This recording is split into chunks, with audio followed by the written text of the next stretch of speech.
Regatul Marocului vrea să redevină principalul partener economic al României, în special în industria agricolă. Colega mea, Andreea Gheorghiță, a discutat cu excelența sa, Hassan Abouyub, despre situația curentă a agriculturii în Maroc, managementul apei, tratatele comerciale dintre Rabat și București, dar și despre impactul global al războiului de la graniță și al schimbărilor climatice.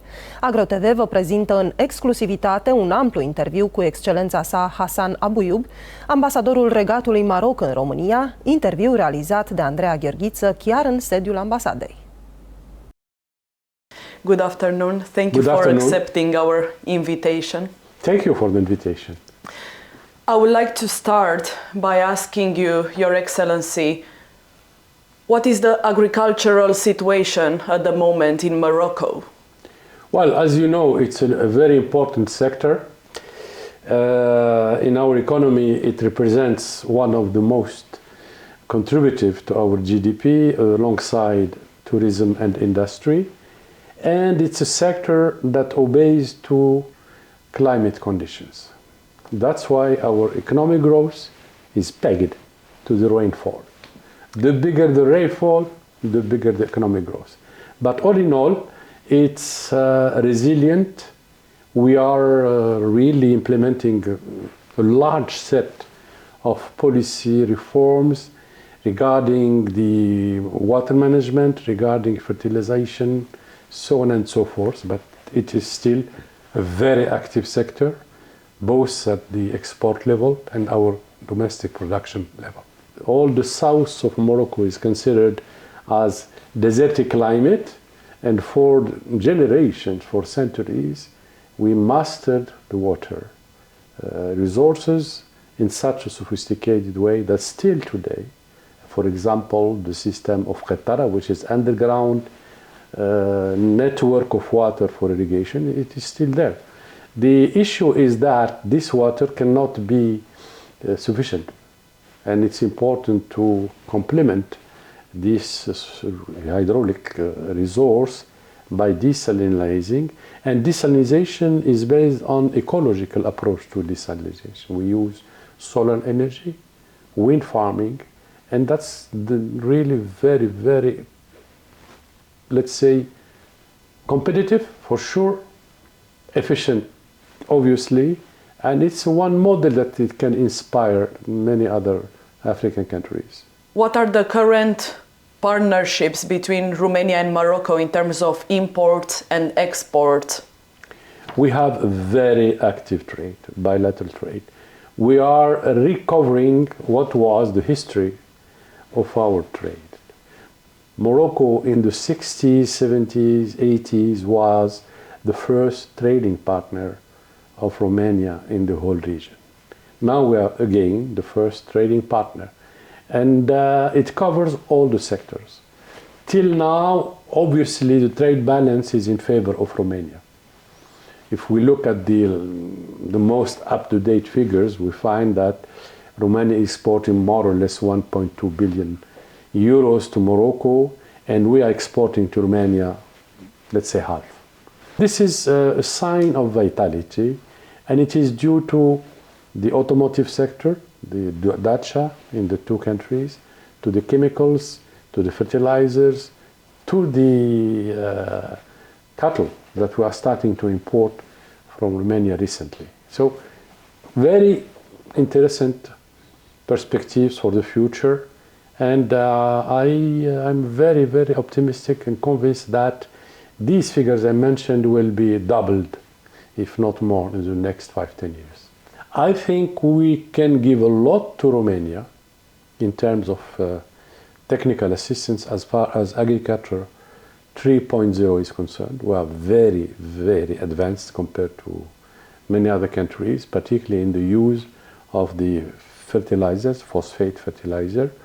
We have a lot of research that was conducted in the last decades, and now we are harvesting the results of this research and development, and we hope that Romania can take advantage of it. I think it's very important for you, taking into account what is the impact of climate change on the Romanian agriculture. I think we can mutually learn from our good practices and take care to let's say, implement the Romanian good practices in Morocco. So food security, globally speaking, is a key issue for us, and it's one of our priority bilaterally. No discussion about it. How has the Russian-Ukrainian war affected the trade in the agricultural trade in Morocco? Well, we still maintained the import flows from both, from Ukraine and Russia. We are importing cereals because we need more than usual, taking into account that we experienced almost 4 years of a continuous drought. That means that we have a gap regarding cereals to be covered, both for human consumption and for animal feeding. And this is very important to maintain these channels of import. And for us, it's very important to help Ukraine in this difficult period to, let's say, secure a kind of an outlet for their production. And we are among the clients that are playing this role importantly alongside many other African and Middle East countries. Not all the African countries are able to cover their needs in terms of food security without the contribution of both Russia and Ukraine. So you understand that's a real strategic issue. It's a major threat on stability of economic situation in many developing countries. And this is one factor we have to take into account really seriously for the future. I will be adding also that the fertilizers market is destroyed to some extent in its balanced situation before the war. Now we have a new situation. The need for more fertilizer is evident in your region, in your country. And of course, we know that we have quite a big role, we in Morocco, as a main player in the fertilizer market to play. So this role we'll play it, we are playing it. And we have a lot of projects with Romania in that sense. Morocco is very profitable and very successful in terms of fruit farming. According to the media, the European farmers are concerned and seeing Morocco as a potential threat in terms of commercial trade. Could you elaborate, please, on this topic? Well, it's an old topic. When I negotiated on the behalf of the Kingdom of Morocco, the ongoing and into place agreement, we had a lot of protests, a lot of demonstrations against us, because this is short looking in the sense that they forget that we are partners. I mean, we import also your production. So it's a two-way trade, two-way partnership. There is no winner, no loser. And the way we negotiated the whole stuff of agricultural trade was really balanced, and it's a win-win game. And it is still a win-win game. The advantage we have is the seasonal advantage, and the calendar of export and import is balanced to take into account that. We are, of course, competing with non-ecological production in Europe. I give you one simple example. Is it correct to heat greenhouses in winter to produce tomato in Holland when we have this incredible challenge of climate change? This production is a major threat as far as the climate change is concerned. So if the naturally grown tomato in the south of Morocco, in the desert, can help reduce the carbon imprint in Europe, it's a nice project. If you go to, I just mentioned one example, Groningen gas that is used to heat the tomato greenhouses in Holland, it's a nonsense. Why? That's clear. So we have to look at this huge space, I call it the Euro-Mediterranean space in terms of agriculture. We have to look at it with an overall view and see how we can adapt our production, our marketing policies to face the major objective of decarbonation and the lack of resources, particularly water resources, scarcity of water resources. We are we are really, all of us, in front of these challenges. So I can say Morocco is a threat. No, also Europe is a threat.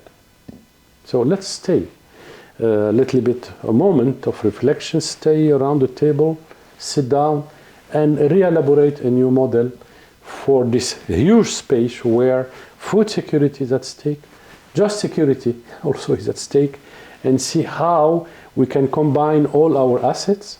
So we have a lot of conflicting objectives to put on the table and look at it in an optimized way with a kind of very, very precise resource allocation process that allow all the parties to gain. Globally, the consensus is that there is a connection between the production processes worldwide, including industry, but also agriculture. The cattle is an issue. And the response to that, the reaction to that should be a global one. And by global, I mean we have to put into consideration how the implementation of the reforms needed could be conducted with the objective of reducing the global warming, one, but at the same time maintain a kind of a coherent approach to not only agriculture, but I can add tourism. Tourism is also damaging the resources. Have a kind of a synthesis between a lot of constraints, a lot of impediments, and also a lot of opportunities. So it's a very complicated game, and it requires a global approach. I mean, everybody should be concerned. You cannot conduct on your own your policy. It doesn't work, because in China, they have an impact on you. You have an impact on China, and so on and so forth. So this is a problem of the new global challenges. We were not accustomed to behave collectively. The problem of all this debate is how to put the collective approach in our priorities and explain to the public opinion what's at stake. And here we have a huge challenge too. It is a fake news challenge. So many fake news are disseminated here and there, and of course helping creating in social instability, violence. We saw it in many European countries last fall. There is a lot of disinformation, a lot of fake news that are provoking a massive wrath, massive violent reaction against governments, against policies, including of European Union. So it's a complicated issue, and we have to get rid of our national, limited national approach. It doesn't work, it will never work.